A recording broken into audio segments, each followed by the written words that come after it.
ਜੀਵਨ ਮਨੋਰਥ ਵਿਸ਼ੇ ਦੀ ਵਿਚਾਰ ਆਪ ਜੀ ਪਿਛਲੇ ਕੁਝ ਦੀਵਾਨਾਂ ਤੋਂ ਸਰਵਨ ਕਰ ਰਹੇ ਹੋ। ਇਸ ਵਿਸ਼ੇ ਦੇ ਮੁਤਲਕ ਹੁਣ ਤੱਕ ਜੋ ਬੇਨਤੀਆਂ ਜੋ ਵਿਚਾਰਾਂ ਆਪ ਜੀ ਦੇ ਸਨਮੁਖ ਰੱਖੀਆਂ ਗਈਆਂ ਹਨ, ਜੀਵ ਆਤਮਾ ਦੀ ਭਟਕਣਾ, ਇਸ ਭਟਕਣਾ ਤੋਂ ਬਾਅਦ ਮਨੁੱਖੀ ਦੇਹੀ ਦੀ ਪ੍ਰਾਪਤੀ ਤੋਂ ਪਹਿਲਾਂ 10 ਮਹੀਨਿਆਂ ਦਾ ਗਰਭ ਕਾਲ, ਇਸ ਗਰਭ ਕਾਲ ਤੋਂ ਬਾਅਦ ਇਹਦਾ ਜਨਮ ਹੋਣਾ, ਜਨਮ ਲੈਂਦਿਆਂ ਹੀ ਪਰਮਾਤਮਾ ਦਾ ਨਾਮ ਰੂਪੀ ਰਤਨ ਇਹਦੇ ਹੱਥੋਂ ਛੁੱਟ ਜਾਣਾ ਔਰ ਮਾਇਆ ਦੀ ਗੋਦ ਦੇ ਵਿੱਚ ਜਾਂ ਮਾਇਆ ਦੇ ਅਮਰ ਹੇਠ ਇਹਦਾ ਆ ਜਾਣਾ। ਤੇ ਇਸ ਤੋਂ ਬਾਅਦ ਸਾਰਾ ਦਾ ਸਾਰਾ ਜੋ ਲਕਸ਼ ਹੈ ਜੀਵਨ ਦਾ ਉਹ ਬਦਲ ਗਿਆ, ਮਾਇਆ ਨੇ ਪਰਿਵਰਤਿਤ ਕਰ ਦਿੱਤਾ।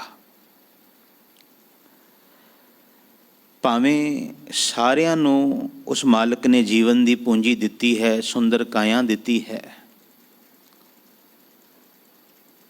ਪਰੰਤੂ ਇਸ ਹਕੀਕਤ ਤੋਂ ਮੂੰਹ ਨਹੀਂ ਮੋੜਿਆ ਜਾ ਸਕਦਾ ਕਿ ਸਾਰੇ ਇਸ ਕਾਇਆ ਨੂੰ, ਇਸ ਜੀਵਨ ਨੂੰ, ਇਸ ਪੂੰਜੀ ਨੂੰ ਪ੍ਰਾਪਤ ਕਰਨ ਤੋਂ ਬਾਅਦ ਜਿਸ ਮਨੋਰਥ ਨੂੰ ਹਾਸਲ ਕਰਨ ਵਾਸਤੇ ਪਰਮਾਤਮਾ ਨੇ ਭੇਜਿਆ ਸੀ, ਉਹਨੂੰ ਪ੍ਰਾਪਤ ਕਰਨ ਦੇ ਵਿੱਚ ਸਾਰੇ ਹੀ ਸਫਲ ਨਹੀਂ ਹੁੰਦੇ। ਕੁਝ ਇੱਕ ਚੰਦ ਜੀਵ ਐਸੇ ਹਨ ਜਿਹੜੇ ਇਸ ਮਨੋਰਥ ਨੂੰ ਪਾ ਲੈਂਦੇ ਹਨ, ਜਿਹੜੇ ਪਾਉਂਦੇ ਹਨ ਉਹ ਸਮਾਉਂਦੇ ਹਨ, ਜਿਹੜੇ ਨਹੀਂ ਪਾਉਂਦੇ ਉਹ ਫਿਰ ਭਟਕਣਾ ਦੇ ਵਿੱਚ ਪੈ ਜਾਂਦੇ ਹਨ। ਅੱਜ ਦਾ ਜੋ ਵਿਸ਼ਾ ਹੈ ਉਹ ਇਸ ਢੰਗ ਨਾਲ ਆਪ ਜੀ ਦੇ ਸਨਮੁਖ ਰੱਖਣ ਦਾ ਯਤਨ ਕਰਾਂਗਾ ਕਿ ਫਿਰ ਅਖੀਰ ਉਹ ਕਿਹੜਾ ਢੰਗ ਹੈ, ਕਿਹੜੀ ਜੁਗਤੀ ਹੈ ਜਿਹਦੇ ਨਾਲ ਅਸੀਂ ਜੀਵਨ ਮਨੋਰਥ ਨੂੰ ਪ੍ਰਾਪਤ ਕਰ ਸਕਦੇ ਹਾਂ। ਹੁਣ ਤੋਂ ਪਹਿਲੇ ਤੇ ਅਸੀਂ ਦਸ਼ਾ ਵਰਣਨ ਸਮਝਿਆ ਹੈ ਗੁਰਬਾਣੀ ਦੇ ਵਿੱਚ, ਚਾਹੇ ਉਹ ਗਰਭ ਕਾਲ ਦਾ ਹੋਵੇ, ਚਾਹੇ ਵਿੱਚੋਂ ਗਰਭ ਹੈ ਨਿਕਲ ਆਇਆ, ਗਰਭ ਤੋਂ ਨਿਕਲਣ ਤੋਂ ਬਾਅਦ ਦਾ ਹੋਵੇ। ਜੋ ਬੋਲ ਸਾਂਝੇ ਕੀਤੇ ਸਨ ਇੱਕ ਵਾਰ ਦੁਹਰਾ ਦੇਵਾਂ। ਜਦੋਂ ਨਿਕਲਣ ਦੀ ਗੱਲ ਆਈ ਤੇ ਰੋਵੈ ਰਤਨ ਗਵਾਏ, ਕਹਿ ਮਾਇਆ ਮੋਹ ਹਨੇਰ ਗੁਬਾਰਾ, ਉਹ ਰੋਵੈ ਦੁੱਖ ਆਪਣਾ ਹੱਸ ਹੱਸ ਗਾਵੈ ਸਭ ਪਰਵਾਰਾ। ਦੂਜੇ ਪਾਸੇ ਭਾਈ ਸਾਹਿਬ ਭਾਈ ਗੁਰਦਾਸ ਜੀ ਦਾ ਬੋਲ ਸੀ, ਆਦ ਹੀ ਅਧਾਨ ਬਿਖੈ ਹੋਏ ਨਿਰਮਾਨ ਪ੍ਰਾਨੀ ਮਾਸ 10 ਗਨਤ ਹੀ ਗਨਤ ਬਿਹਾਤ ਹੈ ਜਨਮਤ ਸੁਤ ਸਭ ਕੁਟੁੰਬ ਆਨੰਦਮਈ ਬਾਲ ਬੁੱਧ ਬਿਖੈ ਬਤੀਤ ਨਿਸਪਰਾਤ ਹੈ ਪੜਤ ਵਿਵਾਹੀਅਤ ਜੋਬਨ ਮੈਂ ਭੋਗ ਬਿਖੈ बनता बिहार के बनता ब्याज के बिहार लपटात है। इसे प्रकार आखदे कहंदे कि सारा जीवन है ना जिहड़ा, सारा जीवन इंज ही बीत गया। बढ़ता ब्याज काज गनत अवध बीती गुर उपदेश बिन जमपुर जात है। ये वाला दिन ना आवे, ऐसा समा इस जीव आत्मा ते ना आवे कि हुण सुनिए क्या रुआया मन अंधा जन्म गवाया। इस तो बचण दा की उपाय है, आओ अज दे दीवान विच सरवण करिए जी। एक बार अदब सत्कार प्रेम सहित दोवें हथ जोड़ते हुए गुरु ग्रंथ साहिब नूं निवाओ सीस। मैं फिर बेनती करा, अरदास करे कि सतगुरु जी मन दा टिकाव सानूं बख्शिश करन, ਤਾਂ ਕਿ ਵਿਚਾਰਾਂ ਸੁਣਾਉਣ ਦਾ ਵੀ ਬਲ ਆਵੇ ਔਰ ਸੁਣਨ ਦਾ ਵੀ ਬਲ ਆਵੇ। ਅੰਦਰ ਦੀ ਸ਼ਾਂਤੀ ਵੀ ਸਤਿਗੁਰੂ ਜੀ ਬਖਸ਼ਿਸ਼ ਕਰਨ ਤਾਂ ਕਿ ਵਿਚਾਰਾਂ ਨੂੰ ਸੁਣ ਕੇ ਸਰਵਨ ਕਰਕੇ ਅਸੀਂ ਸ਼ਾਂਤ ਹਿਰਦੇ ਦੇ ਨਾਲ ਉਹਨੂੰ ਮੈਂ ਸੁਣਾ ਵੀ ਸਕਾਂ, ਆਪ ਸੁਣ ਵੀ ਸਕੋ ਔਰ ਜੀਵਨ ਵਿੱਚ ਉਹ ਇੰਪਲੀਮੈਂਟ ਵੀ ਹੋ ਸਕੇ। ਇਸੇ ਕਰਕੇ ਅਰਮਤਾ ਦੇ ਵਿੱਚ ਫਤਿਹ ਦੀ ਸਾਂਝ ਕਰਾਈ ਜਾਂਦੀ ਹੈ ਤਾਂ ਕਿ ਦੋਵੇਂ ਹੱਥ ਜੋੜ ਕੇ ਸੀਸ ਨਿਵਾ ਕੇ ਗੁਰੂ ਅੱਗੇ ਅਰਜ਼ੋਈ ਕਰੀਏ ਕਿ ਪਾਤਸ਼ਾਹ ਹੁਣ ਜਿਤਨਾ ਕੁ ਸਮਾਂ ਵੀ ਵਿਚਾਰ ਚੱਲਣੀ ਹੈ ਕਿਰਪਾ ਕਰਿਓ, ਮਨ ਇੱਧਰ ਉੱਧਰ ਨਾ ਭਟਕੇ, ਪੂਰਨ ਤੌਰ 'ਤੇ ਤੁਹਾਡੀ ਬਾਣੀ ਦੀ ਵਿਚਾਰ ਵਿੱਚ ਜੁੜ ਸਕੇ। ਸੋ ਆਓ ਸਤਿਕਾਰ ਅਦਬ ਪ੍ਰੇਮ ਸਹਿਤ ਸੀਸ ਨਿਵਾਓ, ਫਤਿਹ ਦੀ ਸਾਂਝ ਪਾਓ। ਆਖੋ ਜੀ ਵਾਹਿਗੁਰੂ ਜੀ ਕਾ ਖਾਲਸਾ ਵਾਹਿਗੁਰੂ ਜੀ ਕੀ ਫਤਿਹ। ਜਦੋਂ ਵੀ ਗੁਰੂ ਗ੍ਰੰਥ ਸਾਹਿਬ ਵਿੱਚ ਗੱਲ ਮੇਲ ਦੀ ਆਵੇਗੀ, ਬਈ ਦੋ ਵਸਤੂਆਂ ਦਾ, ਦੋ ਵਿਅਕਤੀਆਂ ਦਾ, ਦੋ ਚੀਜ਼ਾਂ ਦਾ ਮੇਲ ਹੋਣਾ ਹੈ। ਤੇ ਉੱਥੇ ਇੱਕ ਸੰਕੇਤ ਆਵੇਗਾ ਕਿ ਜੇ ਦੋਨਾਂ ਦੇ ਗੁਣ ਇੱਕੋ ਜਿਹੇ ਨਹੀਂ ਹਨ, ਪ੍ਰੋਪਰਟੀਜ਼ ਇੱਕੋ ਜਿਹੀਆਂ ਨਹੀਂ ਹਨ, ਇੱਥੋਂ ਤੱਕ ਸੁਭਾਵ ਇੱਕੋ ਜਿਹੇ ਨਹੀਂ ਹਨ, ਤੇ ਮੇਲ ਮੁਮਕਿਨ ਨਹੀਂ। ਮੇਲ ਹੋ ਤੇ ਜਾਵੇਗਾ, ਪਰ ਇਹ ਬੇਮੇਲ ਜਿਹਾ ਹੀ ਇੱਕ ਰੂਪ ਜੀਵਨ ਵਿੱਚ ਬਣਿਆ ਰਹੇਗਾ। ਇਹਦੇ ਲਈ ਸੰਪਰਦਾਇ ਗਿਆਨੀਆਂ ਨੇ ਔਰ ਭਾਰਤ ਦੇ ਪੁਰਾਤਨ ਵਿਦਵਾਨਾਂ ਨੇ ਆਦਿ ਕਾਲ ਤੋਂ ਇੱਕ ਉਦਾਹਰਣ ਲਈ ਹੈ। ਕਹਿੰਦੇ ਇੱਕ ਭਾਂਡੇ ਵਿੱਚ ਪਾਣੀ ਹੋਵੇ, ਇੱਕ ਭਾਂਡੇ ਵਿੱਚ ਤੇਲ ਹੋਵੇ, ਤੇ ਆਪ ਅਗਰ ਇਹ ਸੋਚੋ ਕਿ ਇਹਨਾਂ ਦੋਨਾਂ ਦਾ ਮੇਲ ਕਰਾ ਦਿੱਤਾ ਜਾਵੇ, ਇੱਕ ਦੂਜੇ ਦੇ ਵਿੱਚ ਇਹ ਮਿਲ ਜਾਣ, ਤੇ ਜਦੋਂ ਤੁਸੀਂ ਦੋਨਾਂ ਨੂੰ ਕਿਸੇ ਹੋਰ ਭਾਂਡੇ ਵਿੱਚ ਪਾਉਣ ਦਾ ਯਤਨ ਕਰੋਗੇ ਨਾ, ਭਾਵੇਂ ਦੋਵੇਂ ਰਹਿ ਇੱਕ ਭਾਂਡੇ ਵਿੱਚ ਹੀ ਰਹੇ ਹਨ, ਲੇਕਿਨ ਮਿਲਣਗੇ ਨਹੀਂ ਬਿਲਕੁਲ ਵੀ। ਤੇਲ ਜਿਹੜਾ ਹੈ ਹਮੇਸ਼ਾ ਪਾਣੀ ਦੇ ਉੱਤੇ ਤਰਨਾ ਸ਼ੁਰੂ ਕਰ ਦੇਵੇਗਾ। ਕਾਰਨ ਕੀ ਹੈ ਕਿ ਦੋਵਾਂ ਦੀਆਂ ਜਾਤਾਂ ਇੱਕੋ ਨਹੀਂ ਹਨ। ਗੱਲ ਸਮਝਿਓ ਧਿਆਨ ਨਾਲ, ਜਾਤ ਦਰ ਤੇ ਕੋਈ ਕਾਸਟ ਉਹ ਪੱਖ ਨਹੀਂ ਹੈ। ਦੋਨਾਂ ਦਾ ਅਸਲਾ ਇੱਕੋ ਨਹੀਂ, ਦੋਨਾਂ ਦੀਆਂ ਜਾਤਾਂ ਇੱਕੋ ਨਹੀਂ। ਉਹ ਆਖਦੇ ਮੇਲ ਹੋਇਆ ਤੇ ਸਹੀ ਹੈ, ਪਰ ਵਿਜਾਤੀ ਹੋਇਆ ਹੈ, ਸਜਾਤੀ ਨਹੀਂ ਹੋਇਆ। ਬਿਲਕੁਲ ਇਸੇ ਪ੍ਰਕਾਰ ਗੁਣ ਔਰ ਅਵਗੁਣਾਂ ਦਾ ਕਦੀ ਮੇਲ ਹੋ ਨਹੀਂ ਸਕਦਾ। ਇੱਕੋ ਹੀ ਹਿਰਦੇ ਦੇ ਵਿੱਚ ਗੁਣ ਤੇ ਅਵਗੁਣ ਭਾਵੇਂ ਰਹਿੰਦੇ ਜ਼ਰੂਰ ਹਨ, ਹਉਮੈ ਔਰ ਨਾਮ ਰਹਿੰਦਾ ਜ਼ਰੂਰ ਹੈ, ਲੇਕਿਨ ਯਕੀਨ ਜਾਣਨਾ ਦੋਨਾਂ ਦਾ ਵਾਸਾ ਭਾਵੇਂ ਇੱਕ ਹੀ ਹਿਰਦੇ ਦੇ ਵਿੱਚ ਮਨੁੱਖ ਕਰਾਉਣ ਦਾ ਯਤਨ ਕਰਦਾ ਹੈ, ਦੋਨਾਂ ਨੂੰ ਇੱਕ ਹੀ ਜੀਵਨ ਦੇ ਵਿੱਚ ਚਾਹੁੰਦਾ ਹੈ ਕਿ ਦੋਨਾਂ ਦੀ ਪ੍ਰੈਜ਼ੈਂਸ ਹੋਵੇ। ਨਾਮ ਜਪਣ ਵੇਲੇ ਨਾਮ ਵੀ ਵਰਤ ਲਈਏ ਤੇ ਹਉਮੈ ਦੇ ਕੰਮ ਕਰਨ ਵੇਲੇ ਹਉਮੈ ਵੀ ਵਰਤ ਲਈਏ, ਪਰ ਯਕੀਨ ਜਾਣਨਾ ਜ਼ਿੰਦਗੀ ਦੇ ਵਿੱਚ ਦੁਵਿਧਾ ਹਮੇਸ਼ਾ ਕਾਇਮ ਰਹਿੰਦੀ ਹੈ, ਜਾਂ ਇੰਜ ਆਖਦਿਆਂ ਦੁਚਿੱਤਾਪਨ ਹਮੇਸ਼ਾ ਕਾਇਮ ਰਹਿੰਦਾ ਹੈ। ਕਾਰਨ ਇਹ ਹੈ ਕਿ ਹਉਮੈ ਆਪਣਾ ਕੰਮ ਕਰਦੀ ਰਹੇਗੀ, ਆਪਣਾ ਅਸਰ ਦਿਖਾਏਗੀ, ਤੇ ਜੋ ਨਾਮ ਹੈ ਉਹ ਆਪਣਾ ਅਸਰ ਦਿਖਾਏਗਾ।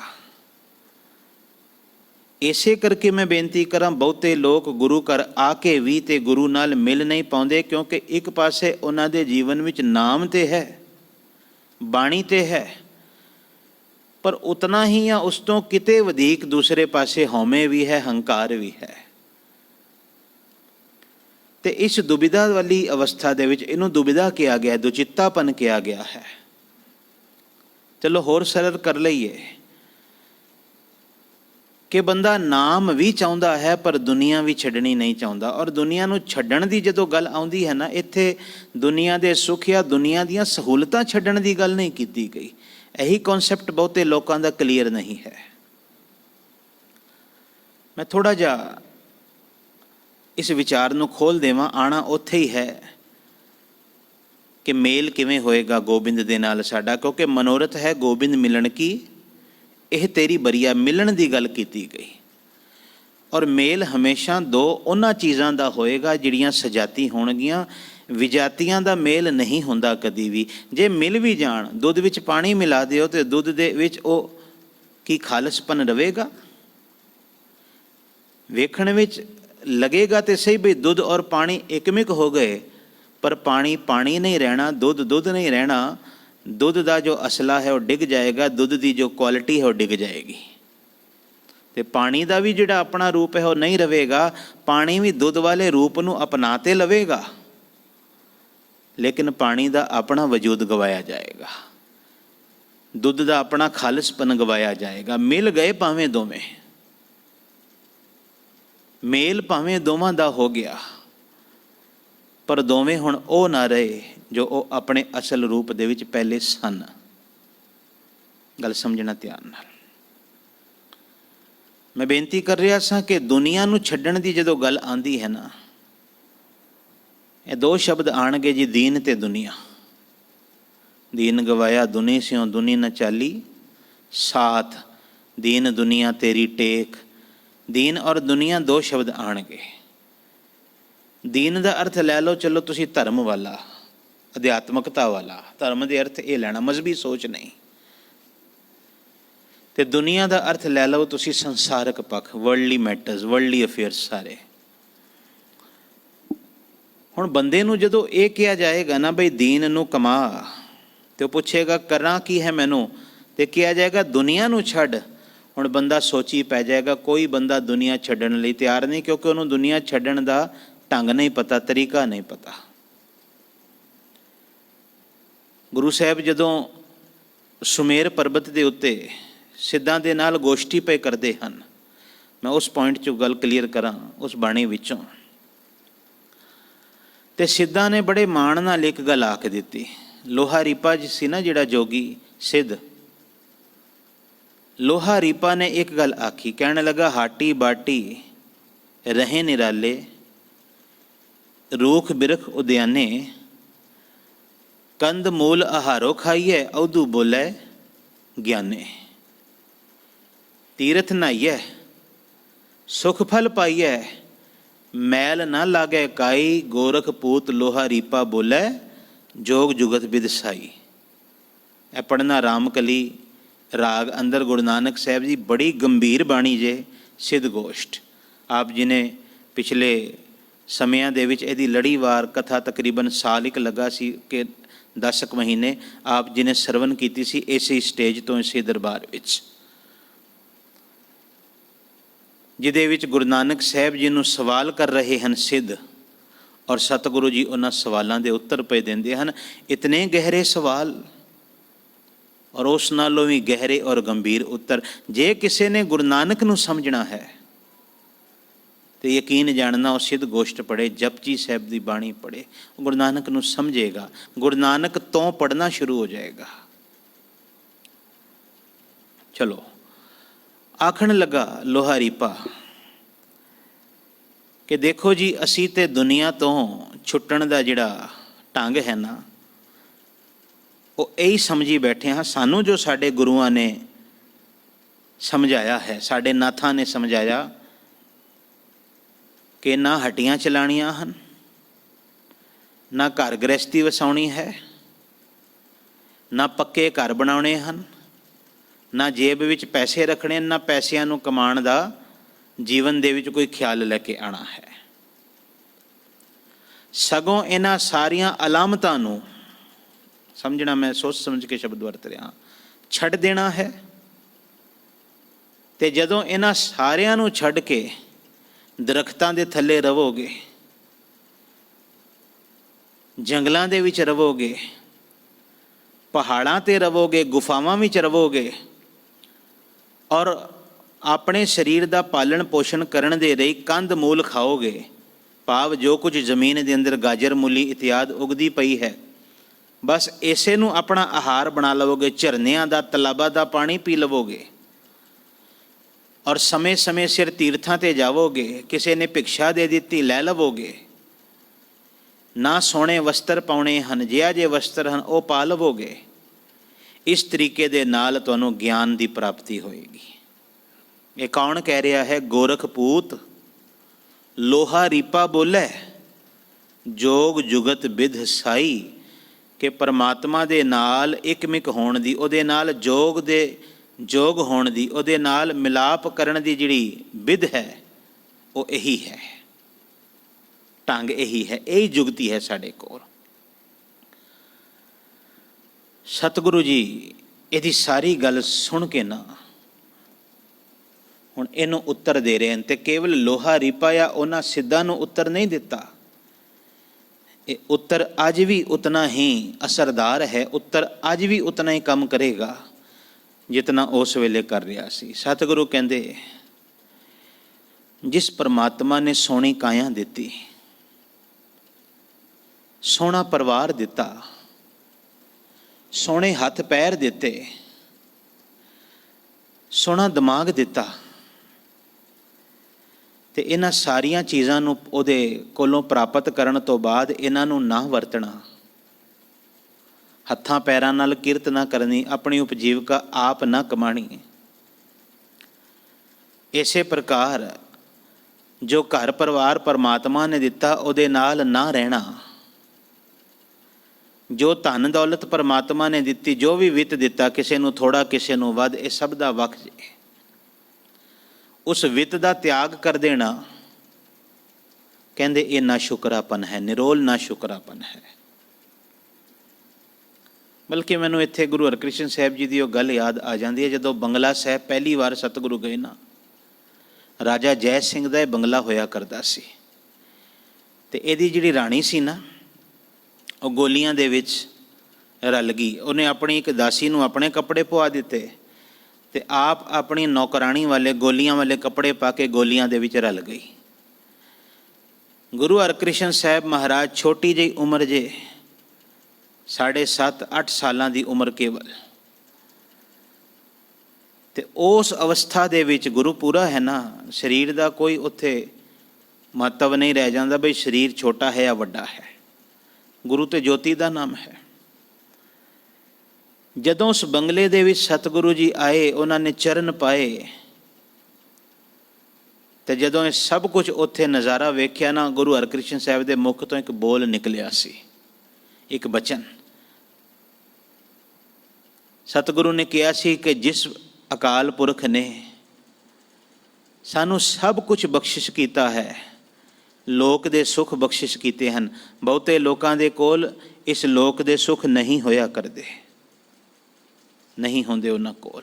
ਆਪ ਅੱਜ ਵੀ ਬਾਹਰ ਨਿਕਲ ਕੇ ਵੇਖ ਲਵੋ, ਤੁਹਾਨੂੰ ਪਤਾ ਲੱਗੇਗਾ ਕਿਵੇਂ ਲੋਕ ਸੜਕਾਂ ਦੇ ਉੱਤੇ ਸੁੱਤੇ ਹੋਏ ਹਨ, ਦਰ ਦਰ 'ਤੇ ਭੀਖ ਪਏ ਮੰਗਦੇ ਹਨ। ਇੱਕ ਇੱਕ ਰੋਟੀ ਵਾਸਤੇ ਮੁਤਾਜਗੀ ਕੀ ਹੁੰਦੀ ਹੈ, ਕਦੀ ਬਾਹਰ ਨਿਕਲ ਕੇ ਵੇਖਣਾ। ਮੈਂ ਤਾਂ ਕਈ ਵਾਰ ਸੋਚਦਾ ਹਾਂ, ਸਾਡੇ ਭਾਗ ਕਿਤਨੇ ਕੁ ਚੰਗੇ ਹਨ ਜੋ ਰੋਜ਼ ਸਾਨੂੰ ਸੰਗਤ ਵਿੱਚ ਸਤਿਗੁਰੂ ਬੁਲਾ ਰਹੇ ਹਨ। ਹੈ ਆਮ ਲੋਕਾਂ ਕੋਲ ਇਤਨਾ ਸਮਾਂ ਬਈ ਘੰਟਾ, ਪੌਣਾ ਘੰਟਾ, ਅੱਧਾ ਘੰਟਾ ਸੰਗਤ 'ਚ ਬੇਫਿਕਰ ਹੋ ਕੇ ਬੈਠੀਏ? ਨਹੀਂ ਹੈ ਲੋਕਾਂ ਦੇ ਕੋਲ ਸਮਾਂ।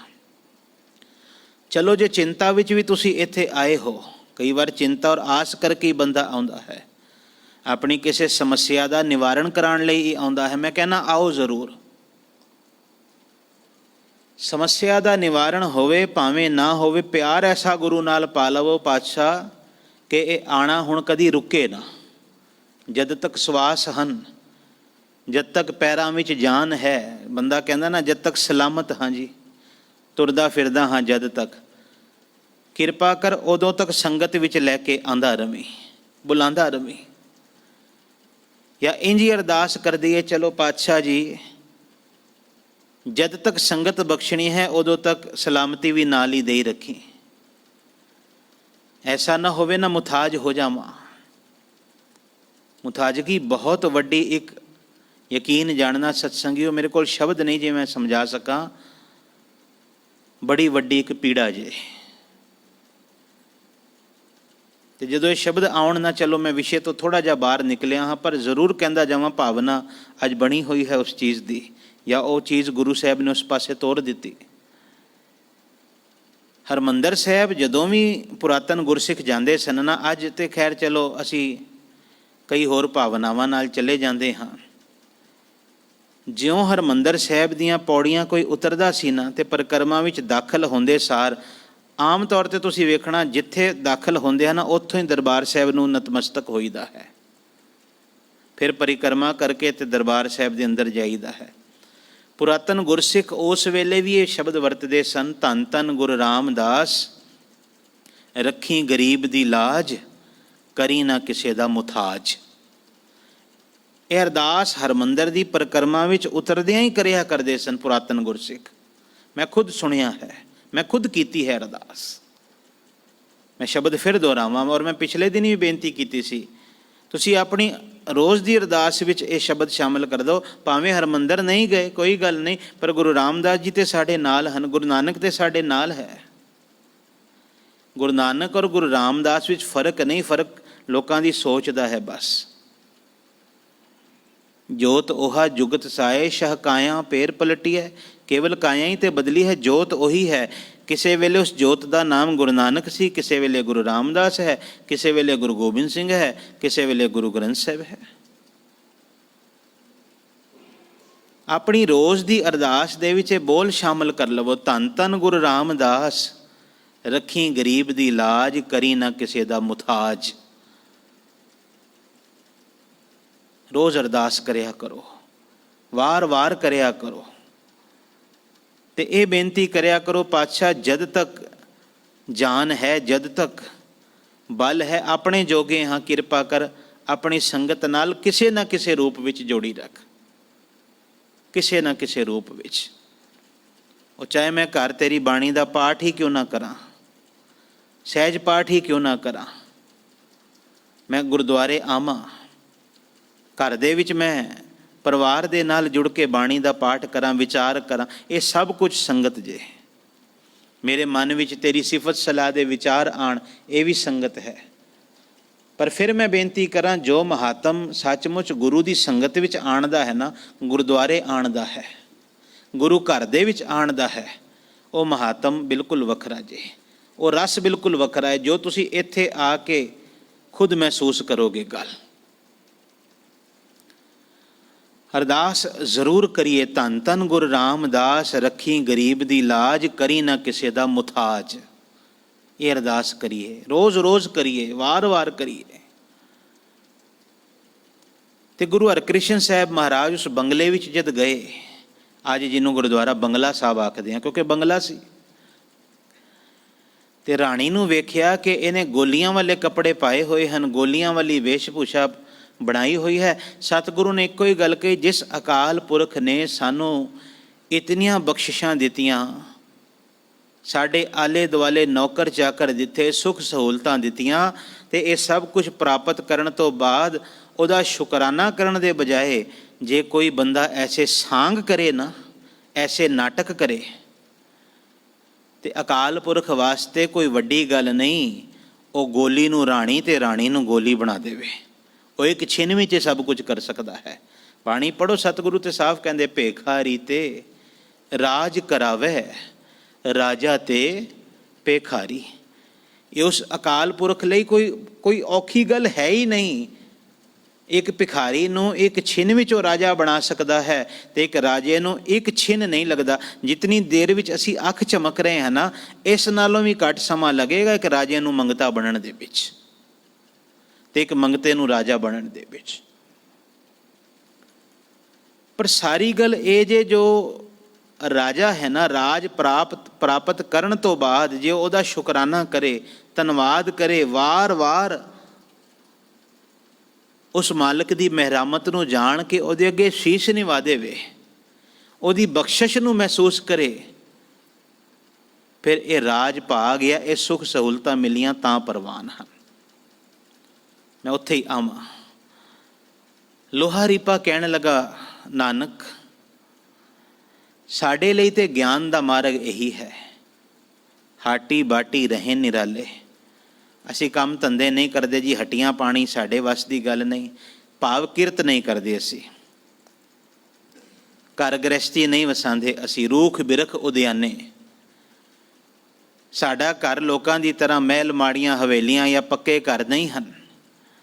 ਅਸੀਂ ਦਰਖਤਾਂ ਦੇ ਥੱਲੇ ਰਹਿੰਦੇ ਹਾਂ, ਅਸੀਂ ਉਦਿਆਨੇ ਦਾ ਭਾਵ ਹੈ ਜੰਗਲਾਂ ਵਿੱਚ ਰਹਿੰਦੇ ਹਾਂ। ਲੋਕਾਂ ਦੀ ਤਰ੍ਹਾਂ 36 ਪ੍ਰਕਾਰ ਦੇ ਸਵਾਦਲੇ ਭੋਜਨ ਨਹੀਂ ਕਰਦੇ। ਕੰਦ ਮੂਲ ਆਹਾਰੋ ਖਾਈਏ, ਅਉਧੂ ਬੋਲੇ ਗਿਆਨੇ। ਕੰਦ ਮੂਲ ਗਾਜਰ ਮੂਲੀ ਅਸੀਂ ਖਾਂਦੇ ਹਾਂ। ਜੋ ਕੁਝ ਸਾਨੂੰ ਮਿਲ ਗਿਆ ਦਰਖਤਾਂ ਦੀਆਂ ਸ਼ਾਖਾਂ ਦੇ ਉੱਤੇ, ਜਿਵੇਂ ਵੀ ਮਿਲ ਗਿਆ, ਫਿੱਕਾ ਮਿਲਿਆ, ਬੇਸਵਾਦਾ ਮਿਲਿਆ, ਬਸ ਢਿੱਡ ਭਰਨ ਵਾਲੀ ਗੱਲ ਕੀਤੀ। ਕਈ ਵਾਰ ਉਹ ਵੀ ਨਹੀਂ ਭਰਦੇ, ਇੰਝ ਹੀ ਅਸੀਂ ਧਿਆਨ ਲਾਉਂਦੇ ਹਾਂ। ਬਾਣੀ ਨਹੀਂ ਮੰਨਦੀ। ਬਾਣੀ ਕਹਿੰਦੇ ਭੂਖੇ ਭਗਤ ਨਾ ਕੀਜੈ, ਯਹ ਮਾਲਾ ਆਪਣੀ ਲੀਜੈ। ਯਾਨੀ ਸੰਤ ਸਿੰਘ ਜੀ ਗੱਲ ਸਾਰੀ ਜ਼ਿੰਦਗੀ ਕਹਿੰਦੇ ਰਹੇ। ਕਹਿੰਦੇ ਪੇਟ ਦੇ ਵਿੱਚ ਭੁੱਖ ਲੱਗੀ ਹੋਵੇ, ਬੰਦਾ ਭਜਨ ਕਰਨ ਬਹਿ ਜਾਏ, ਪਾਠ ਕਰਨ ਬਹਿ ਜਾਏ, ਅਡੰਬਰ ਹੋਵੇਗਾ। ਯਕੀਨ ਜਾਣਨਾ, ਪਖੰਡ ਤੋਂ ਬਾਅਦ ਕੁਛ ਨਹੀਂ ਹੋਵੇਗਾ। ਅਗਰ ਉਸ ਚੀਜ਼ ਨੂੰ ਅਗਰ ਸੈਟਿਸਫੈਕਸ਼ਨ ਨਹੀਂ ਅੰਦਰ, ਇਹਦਾ ਅਰਥ ਇਹ ਵੀ ਨਹੀਂ ਵੀ ਬਿਲਕੁਲ ਰਜਾ ਲਵੋ ਆਪਣੇ ਆਪ ਨੂੰ। ਉਹ ਕਹਿੰਦੇ ਉਸ ਤੋਂ ਬਾਅਦ ਤੇ ਫਿਰ ਨੀਂਦ ਆਵੇਗੀ। ਜ਼ਰੂਰਤ ਦੇ ਮੁਤਾਬਕ ਜਿਤਨਾ ਭੋਜਨ ਸਰੀਰ ਨੂੰ ਲੋੜ ਹੈ, ਜੇ ਉਤਨਾ ਕਰਕੇ ਕੋਈ ਭਜਨ ਕਰੇਗਾ ਨਾ, ਭਜਨ ਵਿੱਚ ਚਿੱਤ ਹੋਰ ਜੁੜੇਗਾ। ਭਗਤ ਕਬੀਰ ਜੀ ਦਾ ਤੇ ਨਹੀਂ ਸੀ ਜੁੜਦਾ। ਸ਼ਿਰੋਮਣ ਭਗਤ ਹਨ ਭਗਤ ਕਬੀਰ ਜੀ। ਜੇ ਜੁੜਦਾ ਉਹ ਕਦੀ ਨਾ ਕਹਿੰਦੇ ਭੂਖੇ, ਭਗਤ ਨਾ ਕੀਜੈ ਜਾਂ ਮਾਲਾ ਆਪਣੀ ਲੀਜੈ। ਮੈਨੂੰ ਲੋੜ ਹੀ ਨਹੀਂ ਤੇਰੇ ਸਿਮਰਨ ਦੀ। ਇਹ ਆਪਣਾ ਸਿਮਰਨ ਆਪਣੇ ਕੋਲ ਰੱਖ, ਆਪਣਾ ਸਿਮਰਨਾ ਆਪਣੇ ਕੋਲ ਰੱਖ। ਮੈਂ ਭੁੱਖੇ ਭਜਨ ਕਰ ਹੀ ਨਹੀਂ ਸਕਦਾ, ਮੇਰੇ ਵੱਸ ਦੀ ਗੱਲ ਹੀ ਕੋਈ ਨਹੀਂ। ਇਤਨਾ ਕਿਤੇ ਦੇ ਜਿਹਦੇ ਨਾਲ ਮੇਰਾ ਢਿੱਡ ਭਰ ਸਕੇ, ਮੇਰੇ ਪਰਿਵਾਰ ਦਾ ਢਿੱਡ ਭਰ। ਇੱਕ ਵੱਖਰੀ ਗੱਲ ਸੀ ਕਿ ਪਰਿਵਾਰ ਦਾ ਢਿੱਡ ਭਰ ਜਾਂਦਾ ਸੀ ਪਰ ਮਨ ਨਹੀਂ ਸੀ ਭਰਦਾ। ਉਹ ਤੇ ਤਾਨੇ ਦਿੰਦੇ ਸਨ, ਹਮਕੋ ਚਾਬਨ ਉਨਕੋ ਰੋਟੀ। ਉਹ ਤੇ ਇਹ ਵਾਰ-ਵਾਰ ਤਾਨੇ ਦਿੰਦੇ ਸਨ। ਉਹ ਤੇ ਵਾਰ-ਵਾਰ ਮਾਂ ਦੇ ਵੱਲੋਂ ਹੋ ਕੇ ਹੀ ਕਿਹਾ ਸੀ, ਜਬਕਿ ਮਾਲਾ ਲਈ ਨ ਪੂਤੇ ਤਬ ਤੇ ਸੁਖ ਨਾ ਭਇਓ। ਹਮਾਰੇ ਕੁਲ ਕੌਨੇ ਰਾਮ ਕੇ। ਸਾਡੇ ਕੁਲ 'ਚ ਵੀ ਕਦੀ ਕਿਸੇ ਭਗਤੀ ਕੀਤੀ, ਕਿਸੇ ਰਾਮ ਰਾਮ ਕਿਹਾ? ਅਸੀਂ ਤੇ ਨੀਵੀਂ ਜਾਤ ਦੇ ਹਾਂ, ਸ਼ੂਦਰ ਹਾਂ। ਸਾਡੀ ਕੁਲ ਵਿੱਚ ਕਿਸ ਨੇ ਭਗਤੀ ਕਰਨੀ ਸੀ? ਇਹ ਨਵਾਂ ਬੱਚਾ ਜੰਮ ਪਿਆ। ਭਗਤ ਕਬੀਰ ਜੀ ਆਖਦੇ, ਕਹਿੰਦੇ ਨਹੀਂ, ਭੁੱਖ ਦਾ ਤਿਆਗ ਕਰਨਾ ਵੀ ਤੇ ਬਹੁਤੀ ਤ੍ਰਿਸ਼ਨਾ ਵੀ ਜੀਵਨ ਵਿੱਚ ਹੋਣੀ, ਇਹ ਬਿਲਕੁਲ ਹੀ ਇੰਬੈਲੈਂਸ ਵੇ ਆਫ ਲਾਈਫ ਹੈ, ਅਸੰਤੁਲਿਤ ਜੀਵਨ ਹੈ। ਸੰਤੁਲਿਤ ਜੀਵਨ ਕੀ ਹੈ? ਜਿਤਨੀ ਜ਼ਰੂਰਤ ਸੀ ਉਤਨਾ ਕੁ ਜ਼ਰੂਰਤ ਮੁਤਾਬਕ ਇਹਨੇ ਭੋਜਨ ਕੀਤਾ, ਉਸ ਤੋਂ ਬਾਅਦ ਭਜਨ ਵਿੱਚ ਬੈਠ ਗਿਆ। ਇਹ ਮੈਂ ਤਾਂ ਸਾਰੀਆਂ ਗੱਲਾਂ ਕਰ ਰਿਹਾ ਹਾਂ ਤਾਂ ਕਿ ਜੀਵਨ ਮਨੋਰਥ ਦੀ ਇੱਕ ਬੁਨਿਆਦ ਸਮਝ ਵਿੱਚ ਆਵੇ, ਉੱਥੇ ਤੱਕ ਪਹੁੰਚਣਾ ਕਿਵੇਂ ਹੈ। ਸਵਾਦ ਵਾਸਤੇ ਮਨਾ ਨਹੀਂ ਕੀਤਾ ਬਾਣੀ ਨੇ। ਸਤਿਗੁਰੂ ਕਹਿੰਦੇ ਹਰ ਚੀਜ਼ ਦਾ ਸਵਾਦ ਲੈ, ਪਰ ਸੰਜਮ ਵਿੱਚ ਲੈ। ਇਹ ਨਹੀਂ ਕਿਹਾ ਗਿਆ ਕਿ ਮੇਰਾ ਸਿੱਖ ਸਵਾਦਲੇ ਭੋਜਨ ਨਾ ਖਾਵੇ। ਸਤਿਗੁਰੂ ਕਹਿੰਦੇ 36 ਪ੍ਰਕਾਰ ਦੇ ਭੋਜਨ ਖਾ ਕਰ, ਬਿਲਕੁਲ ਨਵੇਂ ਤੋਂ ਨਵਾਂ ਸਵਾਦ ਲੈ। ਪਰ ਇੱਕ ਗੱਲ ਯਾਦ ਰੱਖੀ ਬਸ, ਅਗਰ ਉਹ ਸਵਾਦ ਤੇਰੇ ਜੀਵਨ ਵਿੱਚ ਨਾਮ ਨੂੰ ਬੇਸਵਾਦਾ ਕਰ ਰਿਹਾ ਹੈ, ਅਗਰ ਉਹ ਸਵਾਦ ਜੀਵਨ ਵਿੱਚ ਬਾਦ ਲੈ ਕੇ ਆ ਰਿਹਾ ਹੈ, ਉਹ ਸਵਾਦ ਜੀਵਨ ਵਿੱਚ ਈਰਖਾ ਲੈ ਕੇ ਆ ਰਿਹਾ ਹੈ, ਉਹ ਸਵਾਦ ਜੀਵਨ ਵਿੱਚ ਹਉਮੈ ਲੈ ਕੇ ਆ ਰਿਹਾ ਵੀ ਇਹ ਸਵਾਦ ਤੇ ਕੇਵਲ ਅਸੀਂ ਲੈ ਸਕਦੇ ਹਾਂ, ਦੂਜਾ ਨਹੀਂ ਲੈ ਸਕਦਾ, ਕੰਪੈਰੀਜ਼ਨਸ ਲੈ ਕੇ ਆ ਰਿਹਾ ਹੈ, ਸਤਿਗੁਰੂ ਕਹਿੰਦੇ ਉਹ ਸਵਾਦ ਫਿਰ ਤੇਰੇ ਸਾਰੇ ਜੀਵਨ ਨੂੰ ਹਰ ਪੱਖ ਤੋਂ ਬੇਸਵਾਦਾ ਕਰ ਦੇਵੇਗਾ। ਤੇ ਮੈਂ ਇੱਕ ਗੱਲ ਜੀਵਨ ਵਿੱਚ ਵੇਖੀ ਹੈ, ਆਪਣਾ ਜੀਵਨ ਵੀ ਤੇ ਲੋਕਾਂ ਦੇ ਨਾਲ ਜਦ ਵਿਚਰਦਾ ਹਾਂ, ਕਈ ਵਾਰ ਬੰਦਾ ਉਸ ਬੇਸਵਾਦੀ ਨੂੰ ਹੀ ਨਾ, ਗੱਲ ਇਕਾਗਰਤਾ ਨਾਲ ਸਮਝਣਾ, ਤੁਸੀਂ ਤੁਹਾਡੇ ਚੋਂ ਕੁਝ ਹੀ ਲੋਕ ਸਮਝ ਪਾਣਗੇ, ਉਸ ਬੇਸਵਾਦੀ ਨੂੰ ਕਈ ਵਾਰ ਬੰਦਾ ਜੀਵਨ ਵਿੱਚ ਬੜੇ ਸਵਾਦ ਨਾਲ ਕੈਰੀ ਕਰਨਾ ਸ਼ੁਰੂ ਕਰ ਦਿੰਦਾ ਹੈ। ਉਸ ਬੇਸਵਾਦੀ ਵਿੱਚ ਵੀ ਸਵਾਦ ਢੂੰਡਣਾ ਸ਼ੁਰੂ ਕਰ ਦਿੰਦਾ ਹੈ। ਹੁਣ ਈਰਖਾ ਕੀ ਜੀਵਨ ਨੂੰ ਬੇਸਵਾਦਾ ਕਰਨ ਵਾਲੀ ਨਹੀਂ ਹੈ? ਤੁਲਨਾ ਕੀ ਜੀਵਨ ਨੂੰ ਬੇਸਵਾਦਾ ਕਰਨ ਵਾਲੀ ਨਹੀਂ ਹੈ? ਵੈਰ ਔਰ ਵਿਰੋਧ ਕੀ ਜੀਵਨ ਨੂੰ ਬੇਸਵਾਦਾ ਕਰਨ ਵਾਲਾ ਨਹੀਂ, ਪਰ ਅਸੀਂ ਉਹਦਾ ਸਵਾਦ ਲੈ ਰਹੇ ਹਾਂ। ਬੇਸਵਾਦੀ ਚੀਜ਼ ਦਾ ਵੀ ਸਵਾਦ ਆ ਗਿਆ, ਕਿਉਂਕਿ ਸਵਾਦ ਜਿਸ ਚੀਜ਼ ਨੇ ਲੈਣਾ ਸੀ ਨਾ, ਉਹ ਅੰਦਰ ਇੰਜ ਆਖਦਿਆਂ ਚੇਤਨਤਾ ਮਰ ਚੁੱਕੀ ਹੈ। ਮਰੀ ਨਹੀਂ ਤੇ ਕਮਜ਼ੋਰ ਬਹੁਤ ਹੱਦ ਤੱਕ ਹੋ ਚੁੱਕੀ ਹੈ। ਮੈਂ ਉੱਥੇ ਹੀ ਆਵਾਂ। ਹਾਟੀ ਬਾਟੀ ਰਹੇ ਨਿਰਾਲੇ, ਰੂਖ ਬਿਰਖ ਉਦਿਆਨੇ, ਕੰਦ ਮੂਲ ਆਹਾਰੋ ਖਾਈਏ, ਔਦੂ ਬੋਲੇ ਗਿਆਨੇ। ਕਹਿੰਦੇ ਫਿਰ ਜੀ ਵੱਖ ਵੱਖ ਮਿੱਥੇ ਹੋਏ ਦਿਨਾਂ ਤੇ ਤੀਰਥ ਨਹਾਈਏ, ਸੁਖ ਫਲ ਪਾਈਏ। ਤੀਰਥਾਂ ਤੇ ਜਾਂਦੇ ਹਾਂ, ਨਹਾਉਂਦੇ ਹਾਂ, ਚੁਬੀਆਂ ਲਾਉਂਦੇ ਹਾਂ, ਸੁਖ ਮਿਲਦਾ ਹੈ, ਆਤਮਿਕ ਸੁਖ। ਇਹ ਫਲ ਮਿਲਦਾ ਹੈ ਸਾਨੂੰ, ਮਹਾਤਮ ਪੁੰਨ ਮਿਲਦਾ ਹੈ। ਮੈਲ ਨਾ ਲਾਗੇ ਕਾਈ, ਮੈਲ ਉਤਰ ਜਾਂਦੀ ਹੈ ਫਿਰ ਨਹੀਂ ਲੱਗਦੀ। ਗੋਰਖ ਪੂਤ ਲੋਹਾ ਰੀਪਾ ਬੋਲੇ, ਜੋਗ ਜੁਗਤ ਬਿਦ ਸਾਈ। ਕਹਿੰਦੇ ਸੀ ਸਾਡੀ ਤੇ ਰੱਬ ਨਾਲ ਜੁੜਨ ਦੀ ਇਹ ਜੁਗਤੀ ਹੈ ਜੋ ਸਾਡੇ ਨਾਥਾਂ ਨੇ ਦੱਸੀ। ਸਤਿਗੁਰੂ ਕਹਿੰਦੇ ਨਹੀਂ, ਜੀਵਨ ਮਨੋਰਥ ਇੰਝ ਮਿਲ ਹੀ ਨਹੀਂ ਸਕਦਾ ਕਦੇ ਵੀ। ਜੀਵਨ ਮਨੋਰਥ ਨੂੰ ਜੇਕਰ ਪ੍ਰਾਪਤ ਕਰਨਾ ਹੈ ਤੇ ਤੁਹਾਨੂੰ ਸੰਤੁਲਿਤ ਜੀਵਨ ਜੀਣਾ ਪਵੇਗਾ। ਐਕਸਟ੍ਰੀਮ ਜੀਵਨ ਕਦੀ ਵੀ ਨਾ ਰੱਬ ਦੀ ਪ੍ਰਾਪਤੀ ਨਹੀਂ ਕਰਾ ਸਕਦਾ, ਇਹ ਗੱਲ ਯਾਦ ਰੱਖਣਾ। ਬਾਣੀ ਐਕਸਟ੍ਰੀਮ ਜੀਵਨ ਬਾਰੇ ਕਹਿੰਦੀ ਹੈ, ਅਤੀ ਹੂੰ ਧੱਕਾ ਖਾਏ। ਅਤੀ ਦਾ ਮਤਲਬ ਹੈ ਐਕਸਟ੍ਰੀਮ, ਇੰਤਹਾ ਹੋ ਗਈ ਇੱਕ ਗੱਲ ਦੀ। ਤਿਆਗਣ ਦੀ ਵੀ ਇੰਤਹਾ ਹੋ ਗਈ ਤੇ ਗਹਿਣ ਦੀ ਵੀ ਇੰਤਹਾ, ਪਕੜਨ ਦੀ ਵੀ ਇੰਤਹਾ ਹੋ ਗਈ।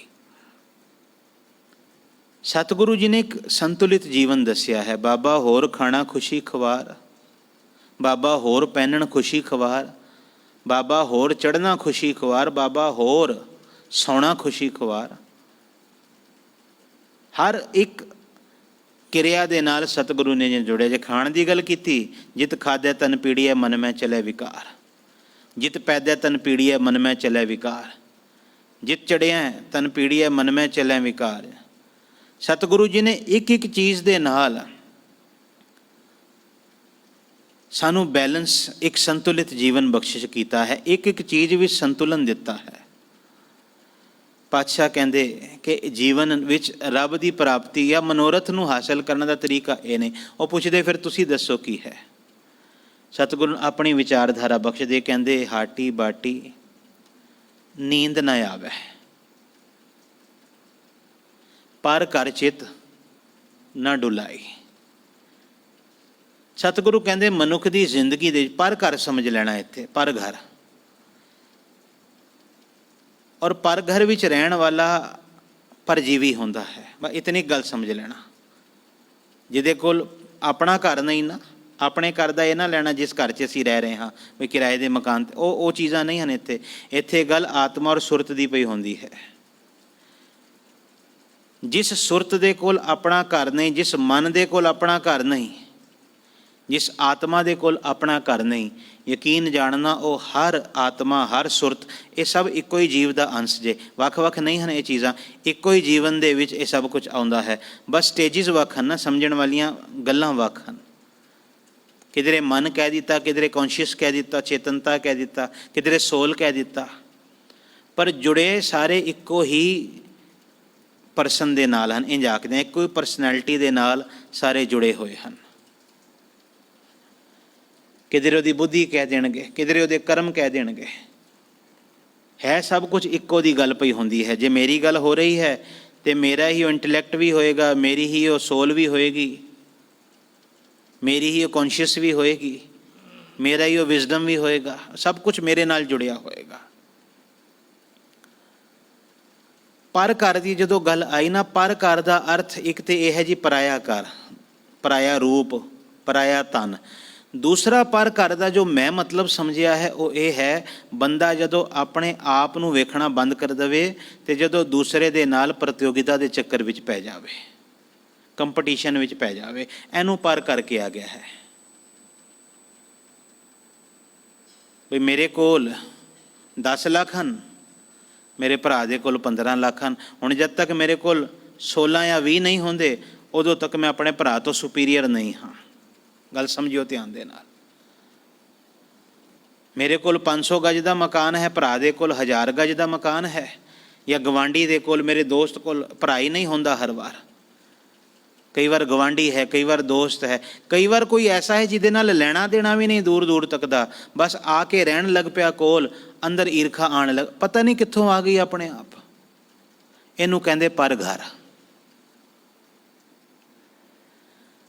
ਤੇ ਮੈਂ ਇੱਕ ਬੋਲ ਕਹਿਣ ਲੱਗਾ ਹਾਂ, ਇਹਨੂੰ ਵੱਡੇ ਜਿਗਰੇ ਨਾਲ ਸੁਣਨਾ। ਮੈਂ ਆਪਣੇ ਲਈ ਵੀ ਇਹ ਗੱਲ ਸਮਝਦਾ ਹਾਂ ਕਈ ਵਾਰ ਕਿ ਹਮੇਸ਼ਾ ਇਹ ਗੱਲ ਕੇਵਲ ਪਦਾਰਥ ਵਿੱਚ ਨਹੀਂ ਹੁੰਦੀ, ਪਰਮਾਰਥ ਵਿੱਚ ਵੀ ਆ ਜਾਂਦੀ ਹੈ। ਮੈਂ ਇਸ ਅਵਸਥਾ 'ਤੇ ਪਹੁੰਚਿਆ, ਅਗਲਾ ਅੱਗੇ ਪਹੁੰਚ ਗਿਆ, ਬਜਾਏ ਇਸ ਦੇ ਉਹਦਾ ਸਾਥ ਮੰਗਣਾ। ਕਈ ਵਾਰ ਯਕੀਨ ਜਾਣਨਾ, ਭਗਤੀ ਮਾਰਗ 'ਤੇ ਵੀ ਮਾਇਆ ਈਰਖਾ ਦਾ ਰੂਪ ਲੈ ਕੇ ਆ ਜਾਂਦੀ ਹੈ।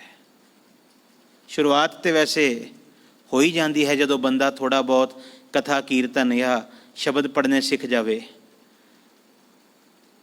ਇੱਥੋਂ ਹੀ ਗੱਲ ਆ ਜਾਂਦੀ ਹੈ ਬਈ ਇਹਨੂੰ 4 ਆਉਂਦੇ ਤੇ ਮੈਨੂੰ 10 ਸ਼ਬਦ ਆਉਂਦੇ। ਗੱਲ ਸਮਝਣਾ ਸਾਰਿਆਂ ਦੇ ਵਿੱਚ ਹੈ ਕਿਸੇ ਨਾ ਕਿਸੇ ਰੂਪ ਵਿੱਚ ਇਹ ਗੱਲ। ਇਹਨੂੰ ਪਰ ਘਰ ਕਹਿੰਦੇ। ਸਤਿਗੁਰੂ ਕਹਿੰਦੇ ਜਿਹੜਾ ਵੀ ਇਨਸਾਨ ਪਰ ਘਰ ਚਿੱਤ ਡੁਲਾਏਗਾ ਨਾ, ਪਰ ਘਰ, ਉਹ ਜੀਵਨ ਮਨੋਰਥ ਤੋਂ ਹਮੇਸ਼ਾ ਭਟਕਿਆ ਹੋਵੇਗਾ। ਉਹਨੂੰ ਕਦੀ ਵੀ ਜ਼ਿੰਦਗੀ ਦਾ ਆਪਣੇ ਆਪ ਵਿੱਚ ਜਿਹੜਾ ਨਹੀਂ, ਆਪਣੇ ਆਪ ਵਿੱਚ ਸਮਾਇਆ, ਆਪਣੇ ਆਪ ਵੱਲ ਜਿਹੜਾ ਨਹੀਂ ਪਿਆ ਵੇਖਦਾ,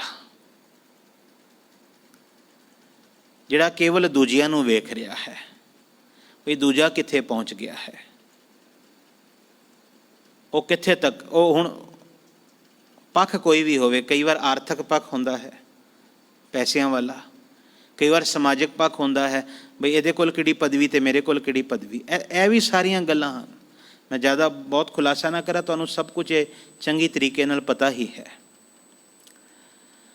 ਸਤਿਗੁਰੂ ਕਹਿੰਦੇ ਜਿਸ ਇਨਸਾਨ ਨੇ ਕੰਮ ਧੰਦਾ ਕਰਦਿਆਂ ਹੋਇਆਂ ਹਾਟੀ ਬਾਟੀ ਨੀਂਦ ਨਾ ਆਵੇ, ਕੰਮ ਧੰਦਾ ਔਰ ਗ੍ਰਸਤੀ ਨਿਭਾਉਂਦਿਆਂ ਹੋਇਆਂ ਜਿਹੜਾ ਮੋਹ ਦੀ ਨੀਂਦ ਵਿੱਚ ਨਹੀਂ ਸੌਂਦਾ, ਮਾਇਆ ਦੀ ਨੀਂਦ ਵਿੱਚ ਨਹੀਂ ਸੌਂਦਾ, ਔਰ ਪਰ ਘਰ ਚਿੱਤ ਨਾ ਡੁਲਾਈ, ਜਿਹੜਾ ਪਰਾਏ ਘਰ ਵਿੱਚ ਚਿੱਤ ਨਹੀਂ ਡੁਲਾਉਂਦਾ, ਭਾਵ ਦੂਸਰਿਆਂ ਦੇ ਨਾਲ ਪ੍ਰਤੀਯੋਗਿਤਾ ਦੇ ਚੱਕਰ ਵਿੱਚ ਪੈਂਦਾ ਹੀ ਕੋਈ ਨਹੀਂ, ਇੰਝ ਆਖਦਿਆਂ ਸੋ ਸੁਖੀਆ ਧਨ ਉਸ ਜਨਮਾ, ਨਾਨਕ ਤਿਸ ਬਲਿਹਾਰੀ। ਉਹ ਸੁਖੀ ਵੀ ਹੈ, ਉਹਦਾ ਜਨਮ ਵੀ ਤੰਤਾ ਯੋਗ ਹੈ। ਜੀਵਨ ਮਨੋਰਥ ਹਾਸਲ ਕਰਨ ਦਾ ਸਭ ਤੋਂ ਪਹਿਲਾ ਜੋ ਢੰਗ ਜੇ ਅੱਜ ਮੈਂ ਬੇਨਤੀ ਕਰਾਂ, ਹੋਰ ਵੀ ਜੁਗਤੀਆਂ ਹਨ ਪਰ ਮੈਂ ਬੜਾ ਸਰਲ ਰੱਖਾਂਗਾ, ਇਹਨੂੰ ਕੰਪਲੀਕੇਟਿਡ ਨਹੀਂ ਅਸੀਂ ਬਣਾਉਣਾ, ਨਾ ਬਹੁਤ ਜ਼ਿਆਦਾ ਕੋਈ ਉਸ ਪਾਸੇ ਜਾਣਾ ਵੀ ਔਖੇ ਜਿਹੇ ਟਾਸਕ ਜਿਹੜੇ ਲੱਗਦੇ ਹਨ ਜਿਹੜਾ ਬੰਦਾ ਕਰ ਹੀ ਨਾ ਸਕੇ। ਜੀ ਕਈ ਵਾਰ ਆਖ ਦਿੱਤੇ ਜਾਂਦੇ ਨੇ ਵਿਚਾਰ ਵਿੱਚ, ਬੰਦਾ ਸੋਚੀ ਪੈ ਜਾਂਦਾ ਵੀ ਮੈਂ ਕਰ ਸਕਾਂਗਾ, ਮੈਂ ਯਤਨ ਕਰਾਂਗਾ। ਜਿਵੇਂ ਗੁਰੂ ਨਾਨਕ ਸਾਹਿਬ ਦੀ ਬਾਣੀ 'ਚੋਂ ਮੈਨੂੰ ਗੱਲਾਂ ਪਤਾ ਲੱਗੀਆਂ ਹਨ ਜੋ ਸਤਿਗੁਰੂ ਜੀ ਨੇ ਬੂਝ ਬੁਝਾਈ ਹੈ, ਉਹੀ ਆਪ ਜੀ ਦੇ ਨਾਲ ਸਾਂਝੀ ਕਰਨ ਦਾ ਯਤਨ ਕਰਾਂ। ਬੜੇ ਸਿੰਪਲ ਜਿਹੇ ਤਰੀਕੇ ਹਨ, ਜੇ ਤੁਸੀਂ ਉਹਨਾਂ ਨੂੰ ਆਪਣੇ ਜੀਵਨ ਵਿੱਚ ਰੋਜ਼-ਰੋਜ਼ ਥੋੜ੍ਹਾ ਜਿਹਾ ਅਪਣਾਉਣਾ ਸ਼ੁਰੂ ਕਰ ਦਿਓ, ਯਕੀਨ ਜਾਣਨਾ ਜੀਵਨ ਮਨੋਰਥ ਤੁਹਾਨੂੰ ਲੱਗੇਗਾ ਮੈਨੂੰ ਮਿਲਣਾ ਸ਼ੁਰੂ ਹੋ ਗਿਆ। ਇਹਦੇ ਵਿੱਚ ਸਭ ਤੋਂ ਪਹਿਲਾਂ ਅੱਜ ਦਾ ਜੋ ਤਰੀਕਾ ਹੈ ਨਾ, ਇੱਕ ਤਾਂ ਕੰਮ ਧੰਦਾ ਜਿਸ ਵੇਲੇ ਕਰੋ ਨਾ, ਚਾਹੇ ਉਹ ਦੁਕਾਨ 'ਤੇ ਬੈਠੋ, ਚਾਹੇ ਉਹ ਨੌਕਰੀ ਕਰੋ, ਕੁਛ ਵੀ ਕਰੋ ਤੁਸੀਂ, ਉਸ ਵੇਲੇ ਕੰਪੀਟੀਸ਼ਨ ਕਿਸੇ ਨਾਲ ਵੀ ਨਾ ਕਰੋ ਵੀ ਮੇਰੇ ਗਵਾਂਢੀ ਦੇ ਕੋਲ ਕਿਤਨੇ ਗ੍ਰਾਹਕ ਆ ਗਏ, ਮੇਰੇ ਕੋਲ ਕਿਤਨੇ ਆ ਗਏ। ਜਿਤਨੇ ਆਏ ਉਤਨਿਆਂ ਦਾ ਸ਼ੁਕਰਾਨਾ ਕਰ ਦਿਓ, ਬਹੁਤਿਆਂ ਕੋਲ ਇਤਨੇ ਵੀ ਨਹੀਂ ਹਨ। ਗੱਲ ਸਮਝਣਾ, ਘਰ ਵਿੱਚ ਆਓ, ਘਰ ਵੇਖੋ, ਘਰ ਵਿੱਚ ਆਂਦੇ ਸਾਰ ਸ਼ੁਕਰਾਨਾ ਕਰੋ, ਹੇ ਮਾਲਕ ਸ਼ੁਕਰ ਹੈ ਤੂੰ ਸਿਰ 'ਤੇ ਛੱਤ 'ਤੇ ਦਿੱਤੀ ਨਾ। ਬਹੁਤਿਆਂ ਕੋਲ ਇਹ ਵੀ ਨਹੀਂ, ਧੰਨਵਾਦ ਹੈ ਤੇਰਾ। ਮੈਨੂੰ ਉਹ ਫਿਰ ਗੱਲ ਯਾਦ ਆਉਂਦੀ ਹੈ ਨਾ ਸ਼ੇਖ ਸਾਦੀ ਦੀ, ਜਿਹੜਾ ਮਸੀਤ ਜਾ ਰਿਹਾ ਸੀ, ਇੱਕ ਚੱਪਲ ਟੁੱਟ ਗਈ, ਦੂਸਰੀ ਨੇ ਆਪ ਸੁੱਟ ਦਿੱਤੀ, ਜ਼ਮੀਨ ਤਪ ਰਹੀ ਸੀ, ਧੁੱਪ ਸੀ ਬੜੀ, ਦੁਪਹਿਰ ਦੀ ਨਮਾਜ਼ ਪੜ੍ਹਨ ਜਾ ਰਿਹਾ ਸੀ ਤੇ ਮਨ ਵਿੱਚ ਆਇਆ ਕਿ ਅੱਜ ਖੁਦਾ ਦੇ ਕੋਲ ਜਾ ਕੇ ਚੰਗੀ ਤਰੀਕੇ ਨਾਲ ਗਿਲਾ ਕਰਾਂਗਾ ਕਿ ਆਪਣੇ ਬੰਦੇ ਨੂੰ ਤੂੰ ਇੱਕ ਜੁੱਤੀ ਵੀ ਨਹੀਂ ਦੇ ਸਕਦਾ ਚੱਜ ਦੀ। ਬਾ ਇਹ ਵਿਚਾਰਾਂ ਲੈ ਕੇ ਜਦੋਂ ਪੌੜੀਆਂ ਚੜ੍ਹ ਰਿਹਾ ਸੀ ਨਾ ਮਸੀਤ ਦੀਆਂ, ਕੀ ਵੇਖਦਾ ਹੈ, ਇੱਕ ਨਮਾਜ਼ੀ ਪੌੜੀਆਂ ਉਤਰ ਰਿਹਾ ਸੀ ਜਿਹਦੇ ਪੈਰ ਹੀ ਨਹੀਂ ਸਨ। ਉਹ ਕਹਿ ਰਿਹਾ ਸੀ, ਯਾ ਖੁਦਾ ਤੇਰਾ ਸ਼ੁਕਰ ਹੈ, ਯਾ ਅੱਲਾ ਤੇਰਾ ਸ਼ੁਕਰ ਹੈ, ਤੂੰ ਮੈਨੂੰ ਨਮਾਜ਼ ਲਈ ਬੁਲਾ ਤੇ ਲਿਆ ਨਾ। ਸ਼ੇਖ ਸਾਦੀ ਦਾ ਹਿਰਦਾ ਕੰਬ ਗਿਆ, ਰੋਣ ਲੱਗ ਪਿਆ ਤੇ ਰੋਂਦੇ ਰੋਂਦੇ ਭਰੇ ਹੋਏ ਗਲੇ ਨਾਲ ਇੱਕ ਗੱਲ ਆਖ ਦਿੱਤੀ, ਕਹਿਣ ਲੱਗਾ, ਖੁਦਾ ਹੇ ਪਰਵਦਗਾਰ, ਮੈਨੂੰ ਚੱਪਲ ਨਹੀਂ ਚਾਹੀਦੀ, ਮੈਨੂੰ ਪੈਰ ਵਿੱਚ ਪਾਉਣ ਵਾਲਾ ਜੋੜਾ ਨਹੀਂ ਚਾਹੀਦਾ, ਬਸ ਮੇਰੇ ਪੈਰ ਸਲਾਮਤ ਰੱਖੀ। ਕਈਆਂ ਦੇ ਤੇ ਪੈਰ ਵੀ ਨਹੀਂ ਹਨ। ਗੱਲ ਸਮਝੋ ਧਿਆਨ ਨਾਲ। ਜਦੋਂ ਵੀ ਪਰ ਘਰ ਚਿੱਤ ਕੋਈ ਡੁਲਾਏਗਾ ਨਾ, ਜੀਵਨ ਮਨੋਰਥ ਤੋਂ ਖੁੰਝ ਜਾਏਗਾ। ਤੇ ਜਦੋਂ ਕੋਈ ਆਪਣੇ ਜੀਵਨ ਵੱਲ ਵੇਖੇਗਾ, ਜੋ ਕੁਝ ਮੈਨੂੰ ਮਾਲਕ ਨੇ ਦਿੱਤਾ ਹੈ ਮੇਰੇ ਲਈ ਉਹੀ ਬਥੇਰਾ ਹੈ। ਜਿਵੇਂ ਦਿੱਤਾ, ਜਿਤਨਾ ਦਿੱਤਾ, ਜਦੋਂ ਦਿੱਤਾ ਤੇ ਜਿਹਦੇ ਰਾਹੀਂ ਦਿੱਤਾ, ਮੇਰੇ ਲਈ ਉਹੀ ਬਥੇਰਾ ਹੈ। ਬਥੇਰਾ ਕੀ, ਮੇਰੇ ਲਈ ਉਹੀ ਚੰਗਾ ਹੈ, ਉਹੀ ਭਲਾ ਹੈ। ਜਦੋਂ ਇਸ ਪ੍ਰਕਾਰ ਦੀ ਸੰਤੋਖ ਬਿਰਤੀ ਦੇ ਵਿੱਚ ਕੋਈ ਆਏਗਾ ਨਾ, ਯਾਦ ਰੱਖਣਾ ਧਰਮ ਦੀ ਸਥਾਪਨਾ ਉਹਦੀ ਜ਼ਿੰਦਗੀ ਵਿੱਚ ਹੋਏਗੀ। ਪੜ੍ਹਦੇ ਹੋ ਨਾ ਤੁਸੀਂ, ਦਇਆ ਦੇ ਵਿੱਚੋਂ ਧਰਮ ਪੈਦਾ ਹੁੰਦਾ ਹੈ। ਤੇ ਯਕੀਨ ਜਾਣਨਾ, ਦਇਆ ਨੂੰ ਅੰਦਰ ਕਾਇਮ ਰੱਖਣ ਵਾਸਤੇ ਸੰਤੋਖ ਦਾ ਹੋਣਾ ਬੜਾ ਜ਼ਰੂਰੀ ਹੈ, ਸਪੋਰਟ ਦੇਣ ਵਾਸਤੇ ਦਇਆ ਨੂੰ। ਜੇ ਕੰਟੈਂਟਮੈਂਟ ਨਹੀਂ ਹੈ, ਸੰਤੋਖ ਨਹੀਂ ਹੈ, ਸੰਤੁਸ਼ਟੀ ਨਹੀਂ ਹੈ ਜੀਵਨ ਵਿੱਚ ਜੋ ਕੁਝ ਵੀ ਹੈ, ਤੇ ਯਕੀਨ ਜਾਣਨਾ ਜ਼ਿੰਦਗੀ ਬਿਲਕੁਲ ਹੀ ਉਥਲ ਪੁਥਲ ਹੋਈ ਹੋਵੇਗੀ। ਮਨੁੱਖ ਜੀਵਨ ਮਨੋਰਥ ਤੋਂ ਬਿਲਕੁਲ ਖੁੰਝ ਚੁੱਕਿਆ ਹੋਵੇਗਾ। ਇਸ ਕਰਕੇ ਪਹਿਲਾ ਜੋ ਅੱਜ ਦਾ ਪੁਆਇੰਟ ਹੈ, ਜਿਸ ਕਰਕੇ ਮੈਂ ਇਤਨੀ ਲੰਬੀ ਵਿਚਾਰ ਲਈ ਪਿੱਛੋਂ ਸਾਰੀ, ਕਿ ਜੀਵਨ ਮਨੋਰਥ ਨੂੰ ਹਾਸਲ ਕਰਨ ਵਾਸਤੇ ਸਭ ਤੋਂ ਪਹਿਲੇ ਕਰੀਏ ਕਿ ਜੋ ਹੈ ਉਹਨੂੰ ਭਲਾ ਕਰਕੇ ਮੰਨੋ। ਬਸ ਕਿ ਹੇ ਵਾਹਿਗੁਰੂ ਜੋ ਹੈ ਉਹ ਭਲਾ। ਇਹ ਨਹੀਂ ਅਰਦਾਸ ਨਾ ਕਰੋ ਅੱਗੇ ਚੀਜ਼ਾਂ ਲਈ, ਅਰਦਾਸ ਕਰੋ, ਮੰਗੋ, ਮੰਗਣਾ ਵੀ ਤੇ ਉਸੇ ਕੋਲੋਂ ਹੀ ਹੈ ਨਾ। ਪਰ ਜੇ ਮਿਲਿਆ ਨਹੀਂ ਤੇ ਫਿਰ ਗਿਲੇ ਨਾ ਕਰੋ, ਜੇ ਮਿਲਿਆ ਨਹੀਂ ਤੇ ਫਿਰ ਰੋਸ ਨਾ ਕਰੋ, ਫਿਰ ਬੰਦਾ ਆਖਦਾ ਹੈ ਮੈਂ ਕੀ ਕਰਾਂ ਜੇ ਨਹੀਂ ਮਿਲਿਆ ਉਤਨੀ ਦੇਰ। ਸਤਿਗੁਰੂ ਕਹਿੰਦੇ ਸਬਰ ਕਰ, ਧੀਰਜ ਕਰ, ਵਿਸ਼ਵਾਸ ਕਰ। ਜੇ ਚੰਗਾ ਹੋਇਆ ਤੇ ਮਿਲ ਜਾਏਗਾ, ਜੇ ਨਾ ਚੰਗਾ ਹੋਇਆ ਤੇ ਨਹੀਂ ਮਿਲੇਗਾ। ਇਸ ਕਰਕੇ ਜੀਵਨ ਮਨੋਰਥ ਨੂੰ ਹਾਸਲ ਕਰਨ ਦਾ ਸਭ ਤੋਂ ਪਹਿਲਾ ਤਰੀਕਾ ਜੋ ਅੱਜ ਆਪ ਨਾਲ ਰੱਖਿਆ, ਕਹਿ ਕੇ ਮੈਂ ਸਮਾਪਤੀ ਵੱਲ ਆਵਾਂ, ਜੋ ਹੈ, ਜਿਵੇਂ ਹੈ, ਜਿਤਨਾ ਹੈ, ਜਿੱਥੇ ਹੈ ਔਰ ਜਿਸ ਕੋਲੋਂ ਹੈ, ਉਹ ਸਭ ਭਲਾ ਹੈ। ਉਹਦੇ ਵਿੱਚ ਮੈਂ ਖੁਸ਼ ਰਹਿਣ ਦਾ ਯਤਨ ਕਰਾਂਗਾ। ਉਹਦੇ ਵਿੱਚ ਮੈਂ ਆਪਣੇ ਆਪ ਨੂੰ ਉਹਦੇ ਵਿੱਚ ਹੀ ਰੱਖਣ ਦਾ ਯਤਨ ਕਰਾਂਗਾ। ਉਸ ਤੋਂ ਬਾਹਰ ਮੈਂ ਨਹੀਂ ਨਿਕਲਣਾ। ਮੰਗੋ ਜ਼ਰੂਰ, ਪਰ ਜੇ ਨਹੀਂ ਪੂਰੀ ਹੋਈ ਫਿਰ ਧੀਰਜ ਲੈ ਆਵੋ, ਫਿਰ ਸਬਰ ਲੈ ਆਵੋ। ਸਬਰ ਤੇ ਸ਼ੁਕਰ, ਇਹਨਾਂ ਦੋਨਾਂ ਚੀਜ਼ਾਂ ਨੂੰ, ਸ਼ੁਕਰ ਕੀ ਹੈ? ਸੰਤੋਖ ਹੀ ਹੈ ਇੱਕ ਤਰੀਕੇ ਦਾ। ਸੰਤੋਖੀ ਬੰਦਾ ਸ਼ੁਕਰ ਕਰੇਗਾ ਤੇ ਸੰਤੋਖੀ ਬੰਦਾ ਹੀ ਸਬਰ ਵੀ ਕਰੇਗਾ। ਬਸ ਸ਼ੁਕਰ ਔਰ ਸਬਰ ਦੇ ਨਾਲ ਜੀਵਨ ਨੂੰ ਜਿਉਣ ਦਾ ਯਤਨ ਕਰੀਏ। ਮੈਂ ਵੀ ਜੀਵਾਂ, ਆਪ ਵੀ ਜੀਵੋ, ਤਾਂ ਕਿ ਲੋਕ ਸੁਖੀਏ ਪਰਲੋਕ ਸੁਹੇਲੇ ਹੋ ਸਕਣ। ਗੁਰੂ ਸਾਹਿਬ ਕਿਰਪਾ ਕਰਨ ਸਾਨੂੰ ਆਪਣੇ ਜੀਵਨ ਮਨੋਰਥ ਦੀ ਪ੍ਰਾਪਤੀ ਵੱਲ ਸਤਿਗੁਰੂ ਜੀ ਤੋਰਨ, ਅਸੀਂ ਉਸ ਲਕਸ਼ ਨੂੰ ਹਾਸਲ ਕਰ ਸਕੀਏ। ਇਤਨੇ ਬਚਨ ਆਖਦਾ ਦਾਸ ਖੇਮਾ ਦਾ ਚਾਚਕ। ਫਿਰ ਬੇਨਤੀ ਕਰਾਂ, ਅਰਦਾਸ ਜ਼ਰੂਰ ਕਰਿਓ ਕਿ ਜਿਹੜੇ ਸ਼ਬਦ ਆਖ ਰਿਹਾ ਹਾਂ ਉਹਨਾਂ ਸ਼ਬਦਾਂ ਨੂੰ ਮੰਨਣ ਵਾਲਾ ਵੀ ਬਣ ਸਕਾਂ। ਇਹ ਨਾ ਹੋਵੇ ਅਵਰ ਉਪਦੇਸੈ ਆਪ ਨਾ ਕਰੈ, ਜਾਂ ਅਵਰਨ ਕੋ ਉਪਦੇਸ਼ ਤੇ ਮੁਖ ਮੈਂ ਪਰ ਹੈ ਰੇਤ, ਰਾਸ ਬਿਰਾਨੀ ਰੱਖਤੇ ਖਾਇਆ ਕਰ ਕਾ ਖੇਤ। ਅਰਦਾਸ ਕਰਿਓ ਕਿ ਜਿਵੇਂ ਆਪ ਜੀ ਦੇ ਨਾਲ ਬਚਨ ਗੁਰਬਾਣੀ ਵਿੱਚੋਂ ਸਾਂਝੇ ਕਰਦਾ ਹਾਂ, ਇਹ ਗਿਆਨ ਦਾ ਪੱਖ ਹੈ ਕੇਵਲ। ਇਹ ਜੀਵਨ ਦਾ ਅੰਗ ਵੀ ਬਣ ਜਾਵੇ, ਇਹ ਆਪਣੇ ਅਮਲ ਵੀ ਬਣ ਜਾਣ ਮੇਰੇ ਸਵੈਮ ਦੇ, ਤਾਂ ਕਿ ਜੀਵਨ ਵਿੱਚ ਅਸੀਂ ਸਾਰੇ ਹੀ ਉਸ ਮਨੋਰਥ ਨੂੰ ਪ੍ਰਾਪਤ ਕਰ ਸਕੀਏ। ਇਤਨੇ ਬਚਨ ਆਖਦਾ ਮੈਂ ਖਿਮਾ ਦਾ ਜਾਚਕ ਹਾਂ ਜੀ। ਅਦਬ ਸਤਕਾਰ ਪ੍ਰੇਮ ਸਹਿਤ ਗੁਰੂ ਬਖਸ਼ੀ ਫਤਿਹ ਦੀ ਪਾਵੋ ਸਾਂਝ। ਵਾਹਿਗੁਰੂ ਜੀ ਕਾ ਖਾਲਸਾ, ਵਾਹਿਗੁਰੂ ਜੀ ਕੀ ਫਤਿਹ।